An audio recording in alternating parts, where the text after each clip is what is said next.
बहनों और भाइयों, मैं हूं आपका होस्ट जटाशंकर पंडित जी। आज इस एपिसोड में रामचरितमानस के बालकांड में संत वंदना की चौपाई, दुख सुख पाप पुण्य दिन राति, साधु असाधु सुजाति कुजाति, दानव देव ऊंच अरु नीचू, अमे सुजीवनु माहुरु मीचू, माया ब्रह्मा जीव जगदीसा, लच्छी अलच्छी रंग अवनीसा, काशी मग सुरसरी क्रमनासा, मरु मारव महिदेव गवासा, सरग नरक अनुराग विरागा, निगमागम गुण दोष विभागा की व्याख्या की जाएगी। चलिए शुरू करते हैं। दुख और सुख जीवन के आवश्यक तत्व। दुख और सुख ये दो ऐसे अनुभव हैं जो मानव जीवन का अभिन्न हिस्सा हैं। दोनों एक दूसरे के विपरीत होते हुए भी जीवन के दो महत्वपूर्ण अंग हैं। सुख जो हमें खुशी और संतोष का अनुभव कराता है, वहीं दुख वह स्थिति है जो हमें कठिनाई, पीड़ा और अनुत्तीर्णता का अनुभव कराती है। अक्सर लोग सुख को अनुकूल मानते हैं और दुख को नकारात्मक, लेकिन वास्तव में दोनों अनुभव एक दूसरे के पूरक हैं। दुख का अनुभव अक्सर हमें जीवन की कठिनाइयों का सामना करने की क्षमता प्रदान करता है। यह हमें सहनशीलता, धैर्य और संघर्ष का पाठ पढ़ाता है। जब हम दुख को स्वीकार करते हैं तो हम नए दृष्टिकोण और समझ के साथ उभर सकते हैं। उदाहरण के लिए, जब कोई व्यक्ति किसी प्रियजन को खो देता है, तब वह केवल नुकसान और तनाव का अनुभव नहीं करता, बल्कि वह उस अनुभव से सीखकर अधिक मजबूत बनता है। वहीं सुख व्यक्ति के जीवन में खुशी और संतोष की एक महत्वपूर्ण भावना है। सुख जीवन की मिठास है जो हमें प्रोत्साहित करता है और सकारात्मकता का संचार करता है। जब हम सुख को अपनाते हैं तो हम सकारात्मक अनुभवों को बढ़ावा देते हैं और अपने जीवन को अधिक अर्थपूर्ण बनाते हैं। अतः सुख और दुख के अनुभवों का मिलाजुला होना आवश्यक है ताकि हम जीवन का पूर्णता से अनुभव कर सकें। यह हमें यह सिखाता है कि असली विकास तभी संभव है जब हम दोनों को स्वीकार करें और समझें। पाप और पुण्य, नैतिकता की सीमा। पाप और पुण्य मानव अनुभव के महत्वपूर्ण पहलू हैं जो नैतिकता की समझ में गहरी अंतर्दृष्टि प्रदान करते हैं। पाप को उन कार्यों, विचारों या क्रियाओं के रूप में परिभाषित किया जा सकता है जो किसी व्यक्ति के भीतर या समाज के लिए हानिकारक होते हैं। वहीं पुण्य वे कार्य हैं जो हितकारी होते हैं और मानवता की भलाई में योगदान करते हैं।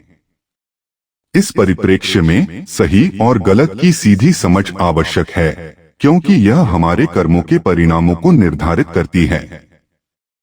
सोचने की बात यह है कि हम अपने दैनिक जीवन में किस प्रकार नैतिक निर्णय लेते हैं। क्या हम अपने व्यक्तिगत स्वार्थों को बढ़ावा देने वाले कार्यों को महत्वपूर्ण मानते हैं, या फिर हम अपने समाज और दूसरों के भले के लिए काम करने वाले सिद्धांतों का पालन करते हैं। सही क्रियाकलाप करने से न केवल हमारी आत्मिक शांति बढ़ती है, बल्कि यह समाज में भी स्थायी सकारात्मकता लाने में मदद करता है। जब हम पुण्य की ओर अग्रसर होते हैं, तब हम अपने जीवन में संतुलन और समर्पण के अनुभव को प्राप्त कर सकते हैं। हालांकि पाप और पुण्य के बीच संतुलन बनाना सरल नहीं है। यह एक लगातार चलने वाली प्रक्रिया है जिसमें आत्मविश्लेषण और जागरूकता की आवश्यकता होती है। जब हम अपने पापों का सामना करते हैं और उन्हें सुधारने का प्रयास करते हैं, तब हम आत्मिक विकास की दिशा में बढ़ते हैं। इसके विपरीत अनजाने में किए गए पापों के परिणामों को नजरअंदाज करना हमारे विकास और समानुभूति के मार्ग में बाधाएं डाल सकता है। इस प्रकार हमारे पाप और पुण्य का सटीक अनुमान लगाने में हमारी नैतिकता की सीमा को पहचानना आवश्यक है, ताकि हम एक सच्चे और स्वास्थ्यवर्धक जीवन की दिशा में प्रगति कर सकें। साधु और असाधु व्यक्तित्व का परिचय। साधु और असाधु की परिकल्पना में एक गहरा अंतर निहित है जो व्यक्तियों के व्यवहार, दृष्टिकोण और उनके समाज पर प्रभाव को स्पष्ट करता है। साधु वे व्यक्ति हैं जो अपने आचरण और विचारों के माध्यम से सकारात्मक परिवर्तन लाने का प्रयास करते हैं। वे अपने जीवन के उद्देश्य को आत्मिक उन्नति और समाज सेवा के लिए समर्पित करते हैं। साधुओं की विशेषताएं अक्सर उनके साधारण जीवन, सच्चाई, प्रेम और सेवा में झलकती हैं। ये व्यक्तित्व न केवल अपने लिए बल्कि समाज के अन्य सदस्यों के लिए भी प्रेरणा का स्रोत बनते हैं, जिससे सामूहिक विकास संभव होता है। इसके विपरीत असाधु वही लोग होते हैं जो स्वार्थ और लालच के चश्मे से दुनिया को देखते हैं। उनके कार्य अक्सर समाज में नकारात्मक प्रभाव डालते हैं, जैसे कि धोखाधड़ी, अत्याचार या हिंसा। असाधु व्यक्तियों की प्रवृत्तियों में अनैतिकता और अनैतिक आदतें शामिल होती हैं, जो लोगों के बीच अविश्वास और दुश्मनी का कारण बनती हैं। उनके व्यवहार से समाज में बुरा असर पड़ता है, जिससे समरसता और एकता में कमी आती है। इस प्रकार साधु और असाधु के बीच का अंतर न केवल उनके व्यक्तिगत गुणों में है, बल्कि यह उनके कार्यों और उनके द्वारा समाज पर पड़े प्रभाव में भी साफ नजर आता है। साधु विधि और नीति के माध्यम से समाज में सकारात्मक बदलाव लाते हैं, जबकि असाधु के कार्यों से केवल तनाव और विभाजन बढ़ता है। व्यक्तित्व के इस विवेचन से स्पष्ट होता है कि हमारे समाज में साधुओं की उपस्थिति अधिक महत्वपूर्ण है, क्योंकि वे एक सामूहिक रूप से अच्छे समाज की नींव रखते हैं। जन्म और मृत्यु जीवन का चक्र। जन्म और मृत्यु जीवन के अविभाज्य घटक हैं, जो एक व्यापक चक्र का निर्माण करते हैं। यह चक्र न केवल बायोलॉजिकल प्रकृति के अंतर्गत आता है, बल्कि उसमें आध्यात्मिक और दार्शनिक पहलू भी समाहित हैं। जीवन की इस यात्रा में जन्म एक नई शुरुआत है, जबकि मृत्यु को अक्सर एक अंत के रूप में देखा जाता है। फिर भी यदि हम गहराई से देखें, तो मृत्यु केवल एक परिवर्तन है जो जीवन को नई दिशा प्रदान करता है।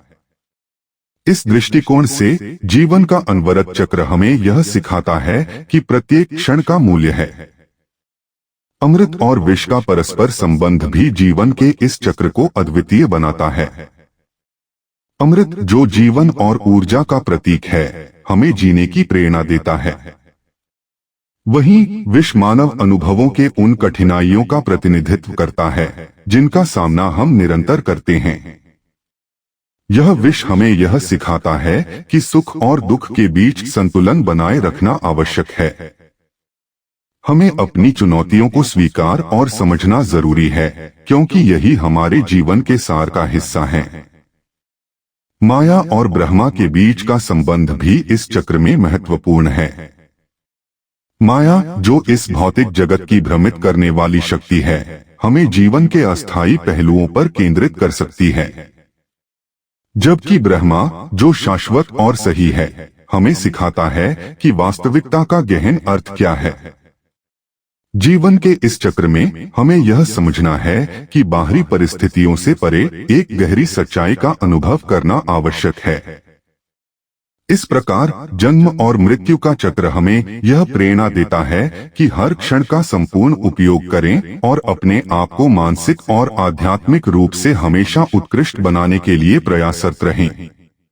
बस आज का एपिसोड यहीं समाप्त करते हैं। अगले एपिसोड में अगली व्याख्या के साथ उपस्थित होंगे। यदि यह व्याख्या आपके हृदय को कहीं स्पर्श कर जाए तो आभार रूप में आप इसे शेयर और लाइक करना बिल्कुल भी न भूलें। इस भगवत कार्य को जन जन तक पहुंचाने में हमारा सहयोग करें। धन्यवाद। इसी आशा के साथ आपसे विदा लेता हूं। जय जय सीताराम।